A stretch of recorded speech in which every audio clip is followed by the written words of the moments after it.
Big Boss season 9 start ஆகி 35 நாட்கள் நிறைவடைஞ்சிருக்கு. இப்ப வரைக்கும் 5 எவிக்ஷன் நடந்திருக்கு.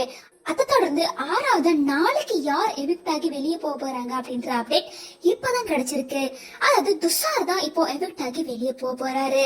துஷார் பிக் பாஸ் வீட்டுக்கு வந்த முதல் வாரத்திலேயே வெளியே அனுப்படும் அப்படின்ற மாதிரி தான் எல்லாரும் அவங்களோட கோரிக்கையை வச்சிட்டு இருந்தாங்க. ஏன்னா இந்த ஷோவை 18+ ஆக்குனதே துஷாரும் அராராவும் தான். இவங்க 2 பேரும் எவிக்ட் ஆகணும் அப்படின்றது எல்லாரோட எக்ஸ்பெக்டேஷனா இருந்தது. இப்போ அது நடந்துருச்சு அப்படின்னு தான் சொல்லணும். ஆல்ரெடி கலையரசன் வெளியே போயிருந்தாரு. அதை தொடர்ந்து இந்த திவாகரும் அந்த அரோராவும் வெளியே போயிட்டா ஷோ இன்னும் பாக்குற மாதிரி நல்லா இருக்கும். சோ சீக்கிரமா அவங்க 2 பேத்தையும் அனுப்பிடுங்க அப்படின்ற மாதிரி பலருமே அவங்களோட கருத்துக்களை தெரிவிச்சுட்டு வந்திருந்த நிலையில இப்ப புதுசா வைல்ட் கார்டுல 4 பேர் உள்ள போயிருந்தாங்க இல்லையா, அவங்களுமே செம மாசான பர்ஃபார்மன்ஸ கொடுக்க ஆரம்பிச்சிருக்காங்க. அதை தொடர்ந்து கம்ருதீன் வினோத் 2 பேரும் பயங்கரமா அடிச்சுக்கிட்டு சண்டை போட்டுட்டு இருந்தாங்க. சோ இது எல்லாத்தையுமே விஜய் சேதுபதி விசாரிப்பாரு அப்படின்ற மாதிரி தான் இருக்கு.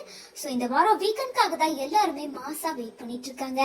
துஷாரோட எவிக்ஷன் ஒரு பக்கம், கம்ருதீனோட சண்டை ஒரு பக்கம், வைல்ட் கார்டு என்ட்ரியோட ரியாக்ஷன் ஒரு பக்கம் அப்படின்னு சொல்லிட்டு ஏகப்பட்ட எக்ஸ்பெக்டேஷனோட தான் இந்த வீக்கெண்ட் அமைய போகுது.